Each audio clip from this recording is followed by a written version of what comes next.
Road 10. Oo nga pala, palagi ako nakakatanggap ng reklamo nito sa Road 10. Oh, saan itong Road 10? Sa Nabotas. Oh. Oh, itong Road 10. Talamak to, pinakasikat to sa lahat ng kalsada sa buong Pilipinas, Road 10.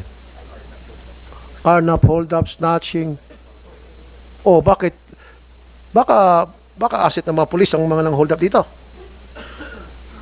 Kaya napapabayaan. Itong Road 10. Tagal na ito, sir. Taon na ito. So, General, so this is what I want you to do. Kailangan gawin mo lahat na pwede mong gawin na ma-wipe out na to. Kasi kung gusto, maraming paraan pwedeng gawin. Kung ayaw, maraming dahilan na pwedeng ibigay. So, gusto ko gawa ka ng maraming paraan na matitigil na to by next week. In fact, dapat bukas pa lang eh. Why next week? Tomorrow. All you need to do is just one phone call away sa mga bata-bataan mo dyan. Sa PNP. So, tomorrow. Dahil kapag nabalitaan ko to the day after tomorrow, tuloy-tuloy pa rin, sir. Then sasabihin ko, definitely, kasabot ang mga pulis, ito yung pinagkakitaan ng pulis.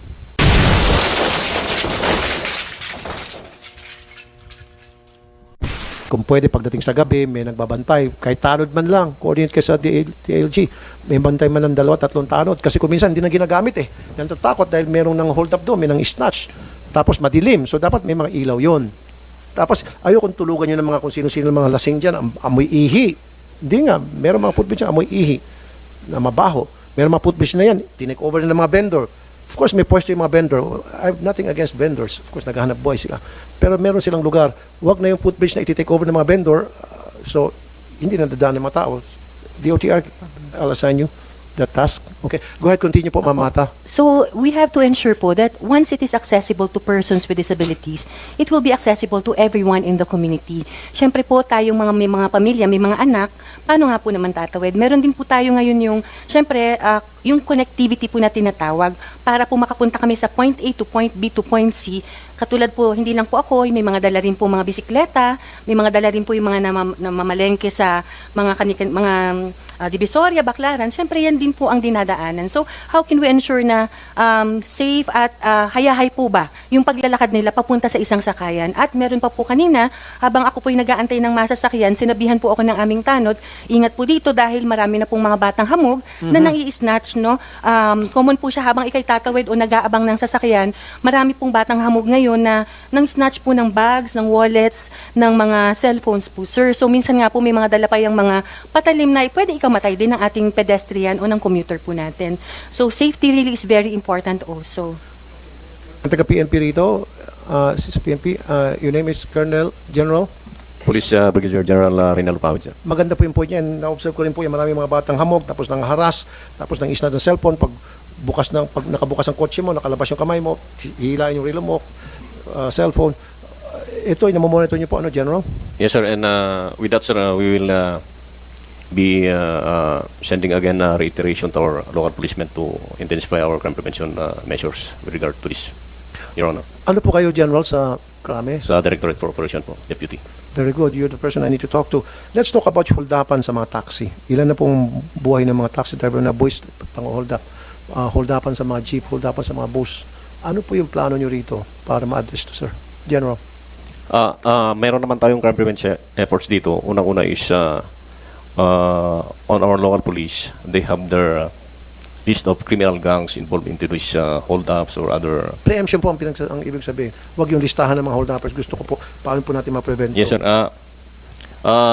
Meron tayong directives dyan, intensifying our police visibility Okay. in this convergence and also other areas where hold-ups or crimes are prevalent. So, we'll be again reiterating our directives to them.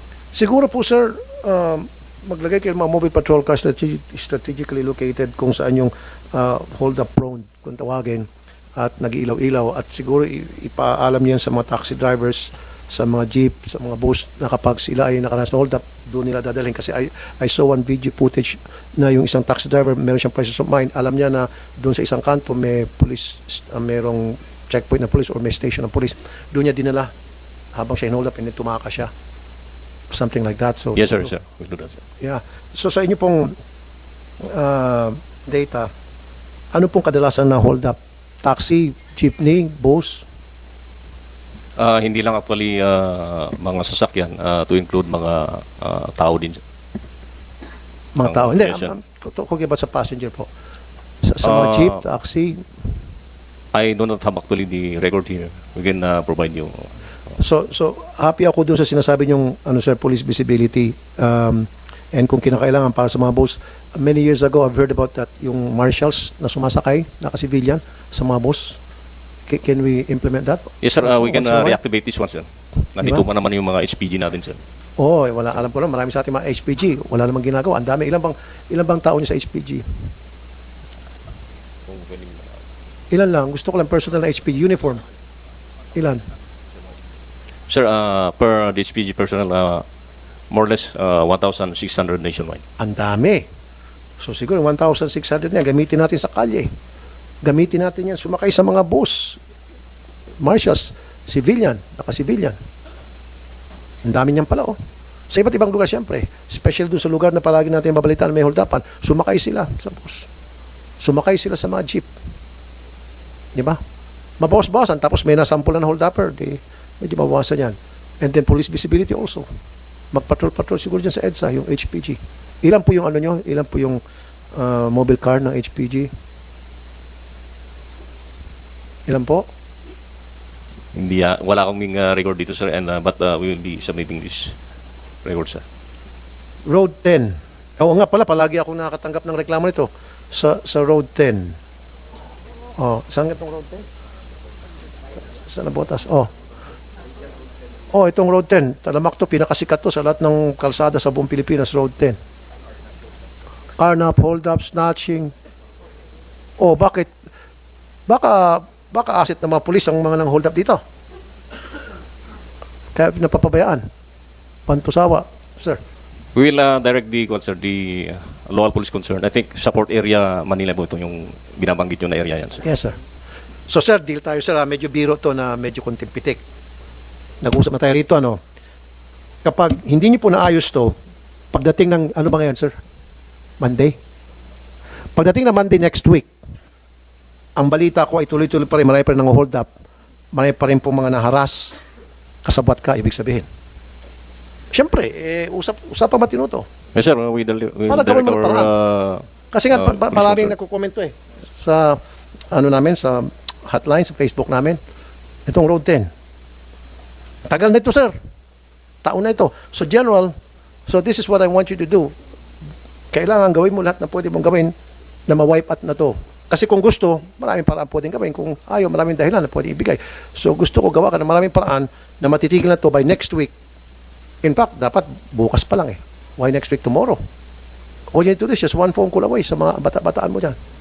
Sa PNP. So, tomorrow. Dahil kapag nabalitaan ko to the day after tomorrow, tuloy-tuloy pa rin, sir, then sasabihin ko definitely kasabot ang mga pulis, ito yung pinagkakitaan ng pulis. Tama, sir?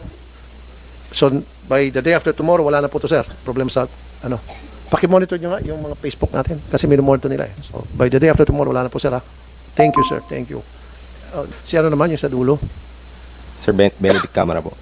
So back on topic lang doon sa nabanggit niyo sa Road 10 kasi taga-Tondo po ako eh. So every week dumadaan talaga ako sa Road 10. And every week no, for past 3 years napansin ko, hindi lang yung mga criminality, pero sa gabi doon sa Road 10, walang police presence. Wala. Ayun, General. By sundown wala. And Bakit po sa palagay nyo? Bakit walang police presence? The nakakatakot. fact na alam na ng lahat na yung lugar na yan ay kilabot, ba't hindi pa rin pinupunta ng mga polis? Ano sa palagay nyo? Siyempre, yung police, isang makatabi lang dyan, masaksak pa, wala na. So, Hindi siguro, sa buhay hindi nila. nga, sir. Siyempre, ikaw, taga-Tondo ka. Thank you. Thank you. Opo. Sabi mo, for the past 2 years, Nakita yung lugar, ko- kilalang kilabot. Dahil hold up, at aksidente, etc. At walang visibility, police visibility, sabi nyo, for the past 2 years, from By sundown, wala na. by sundown. Opo. Bakit po sa tingin nyo? Hindi ko, I think, nakakatakot. Kasi sundown, doon na nangyari mga hold upan eh. Yes, and I'd like to, actually, before I go there, I wanted to point out na pati yung pedestrian infrastructure, floating pedestrian overpass na po. Kasi sa gabi, pinuputol ng mga criminals yung bakal, kinakalakal. So kung pupunta kayo doon ngayon, makikita nyo, wala na yung first 5 steps or 20 steps, pati yung release ng pedestrian overpass, nilagari na, wala na. So yun lang po, nakita ko yung progression doon through the years. Okay. General, ganito pong gawin natin. Maglagay kayo ng, ano man tawag nun, yung maliit na parang station, parang ano lang, container. I want you to put an outpost. If I need to talk to you, Chief PNP, I will. From now on, I need an outpost doon. Na 24/7 nandun yung outpost that will serve as police visibility. Na dapat may naka-duty na police, at least 5 police. At mayroong isang mobile car na pwedeng umaksyon agad. Kasi matagal na yan, 3 years, nagsuspect na ako, baka yung mga hold upper dyan, bata-bata, nina PO1, nina Sargento, nila Major, problem, etc. Hindi nga, sir, kasi it's just common sense. Sabi nga ni Sir from Tondo, Sundown, limpyo na yung mga pulis. Saka pasok yung mga kriminal. 1+1 yun lang po yun, sir, equals, makakasabot yung mga nagsisialisan ng mga pulis at nagtatago na kung saan-saan. O nag-aantay na sa beer house at sasalo na lang pagdating ng hating gabi, magdideclare na agad yung mga hold upper. Ito na silang kita. Sinasabi ko lang to parang joke pero maaaring pwedeng totoo. That's why para hindi kayo pagbintangan, do something about it. So I want an outpost doon, sir. Maglagay kayo.